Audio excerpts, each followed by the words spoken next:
पतन होतं एक, आणि परमार्थात तो लोभ केल्यानंतर त्याचं पतन ठरलेलंच आहे.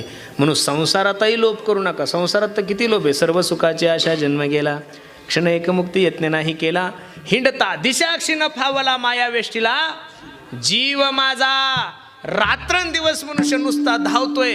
पण कधीतरी आपल्या जीवनाचा यथार्थ विचार केला पाहिजेत ना. भागवतकार सांगतात, काल व्याल मुखग्राश त्राश निर्नाश हे तवे श्रीमद भागवतम शास्त्रम कलोकेरेन भाषितम. एक मोठा अजगर आहे गड्यांनो, आणि त्या अजगराच्या मुखामध्ये तुम्हीही बसलेले आहात, आणि त्याच अजगराच्या मुखामध्ये मीही बसलेलो आहोत. आपण कुठपर्यंत सुरक्षित आहोत? जोपर्यंत तो अजगर तोंड बंद करत नाहीये.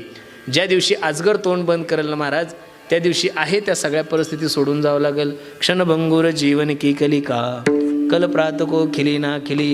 हे काळा न काळाची तोंडी घातली लोणियाची उंडी माशी पाख पाखरी तव हे सरे.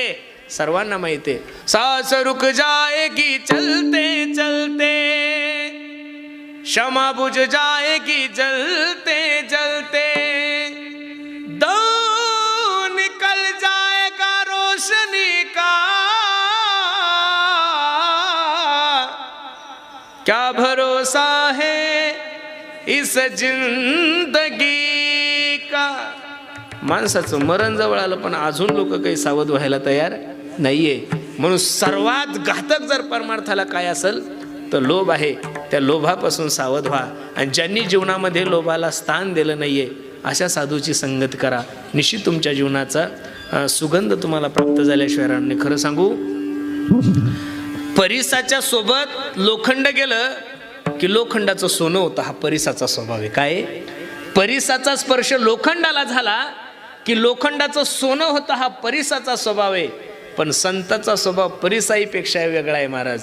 संताच्या सहवासामध्ये जर तुम्ही गेले तर आपणा सारिके करीते तात्काळ, काळ नाही काळ वेळ तया लागी. एका हिंदी कवीनं खूप गोड वर्णन केलेलं आहे. कागा से तो है हंस बनावे. किती गोडे पहा. कागा से तो है हंस बनाए, मिटा सके तो मन के डागरे, तेरी अच्छी बनेगी संतन के संग लाग रे, तेरी अच्छी बनेगी. संतांच्या संगतीत जात असताना तीन गोष्टी खूप महत्वाच्या आहेत.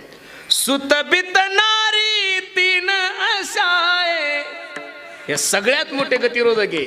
सुतबित नारी तीन अशाय, त्याग सके तो इन्हें त्याग रे, तेरी